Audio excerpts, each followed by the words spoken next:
G'day viewers, and welcome to this little vlog. It was a question by a subscriber, and they asked me like how to choose street food in Bali safely, and also how to choose restaurants. The first thing that I wanted to say is like I wanted to talk about rice. So rice can't really be stored safely. Rice initially has like a bacteria in it already, Bacillus cereus, I can't pronounce it. And then like once it's kept at room temperature, that bacteria grows and gets worse.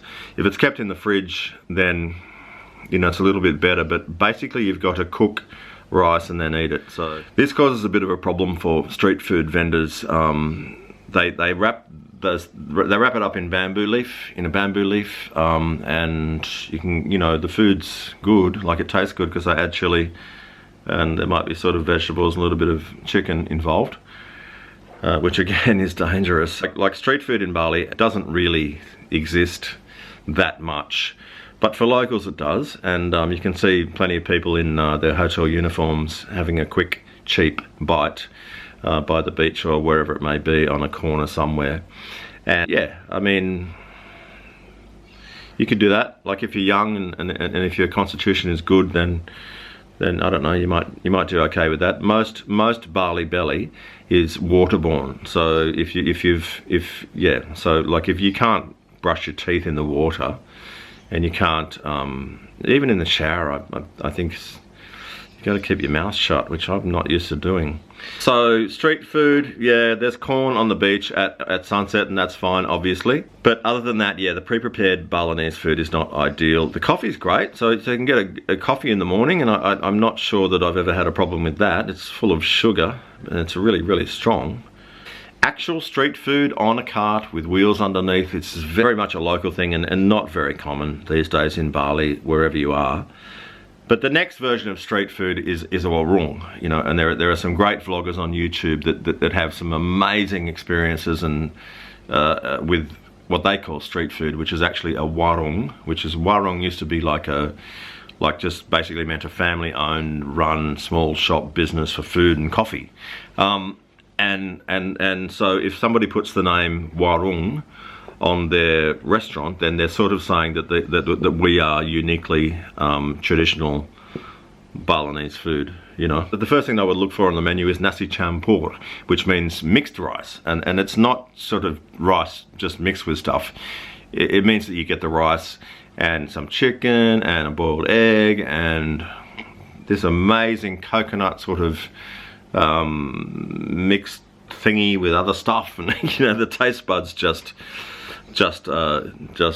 love it, and the food is really amazing. So if you look in the description for the couple of warungs that I've listed, that food is amazing, but again, most of it is pre-prepared, so you need to get there at the busy times to be safest, because you know that the rice has just been cooked, hopefully, if you can see the rice cooker, which you usually will be able to.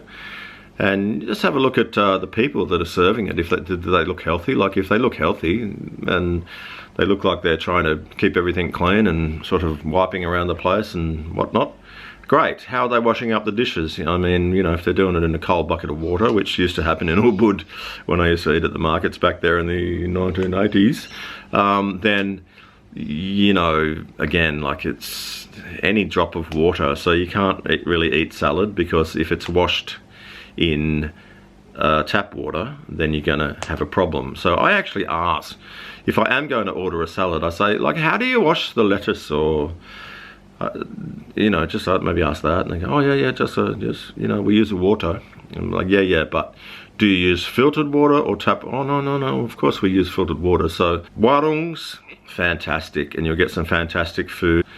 But check out if they're busy, like at all three meal times of the day, morning, noon and night. I mean, if they're busy, full of happy looking people, healthy looking people, the staff look healthy, the place looks well cared for, then go for it. I mean, there will be some you know, some people out there that say, oh mate, I've never had a problem and I can eat whatever I want. Well, that's not me, because like every time I go to Bali, I get Bali belly, and I'm usually sick 2 or 3 times, you know, but I do go for longer periods of time, you know, and I'm old. And like, I spoke to one lady on a Facebook group, and she said that her and her husband eat exactly the same food, but actually he always gets sick, but she never does.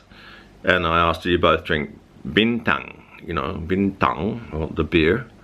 And they said yes, because sometimes I used to think, well, maybe it's the water, because most beer is just a syrup, right? And then they add the water. I've had plenty of doctor visits, and he just said, no, it's from the water. I can definitely say it's from the water, and the medication that he gave me fixed me, which was treating the guardia in the water. So there's that for your warungs, sort of sorted, hopefully.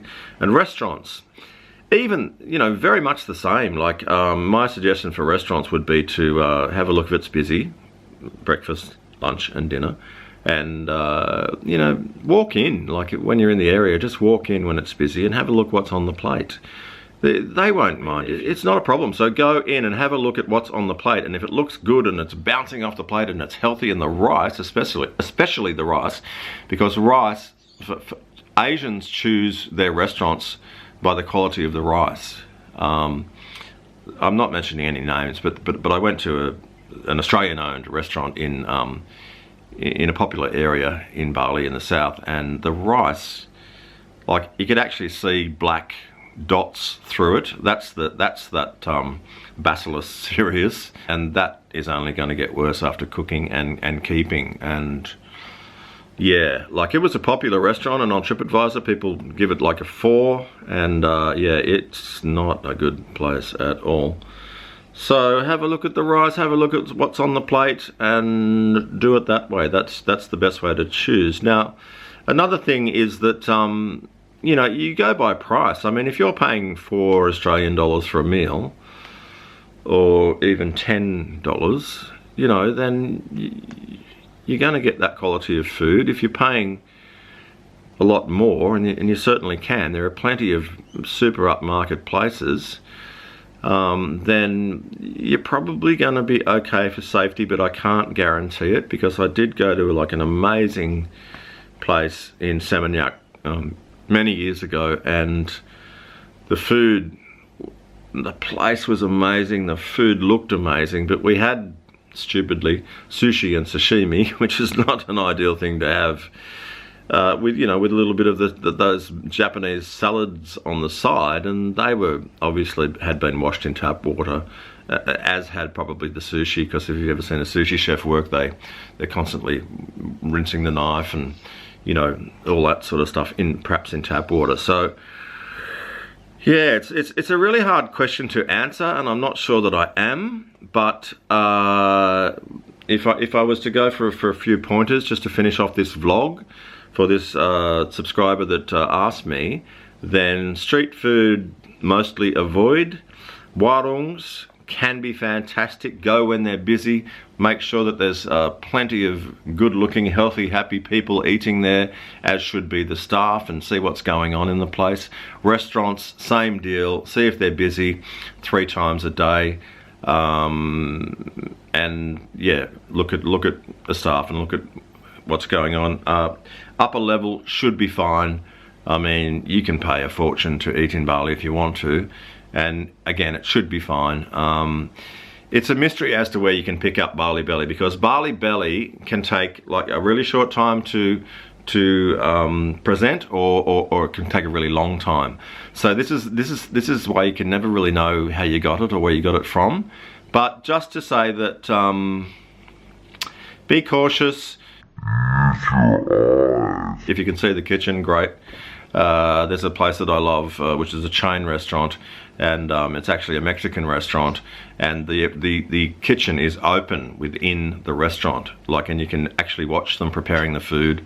And like, I actually moved hotels to stay closer to it because I was so sick for so long that I just wanted to eat clean food. It is getting better and better and better all the time, especially in the trendier areas from Seminyak to sort of Canggu, you know, like that's getting very hip and very clean and very, you know, ultra cautious about how they prepare and serve their food. So that's probably pretty much all that I can tell you about that. Is you know, use some of those tips that I've given you, and hopefully that's helped to answer a subscriber's question. And if not, I'm sure I'll hear all about it in the thumbs up or thumbs down. If you're a subscriber, then don't forget to hit the there's a bell button that you can hit, and that will notify you of my latest vlogs. And this weekend I've actually put up 4, you know, so I'm pretty prolific when it comes to vlogging. So yeah, it'll just let you know what's new. So if you've joined the Bali club and getting on board with me, Bali was in Bali, then that'll let you know. Okay, he's got a new one. Let's check it out. See if we like it. Hope you're enjoying the channel so far. I really do. Like, I'm doing my best, and I'm up to over 350 subscribers now, which just resonates so amazingly with me. And yeah, thanks again for being on board. Cheers.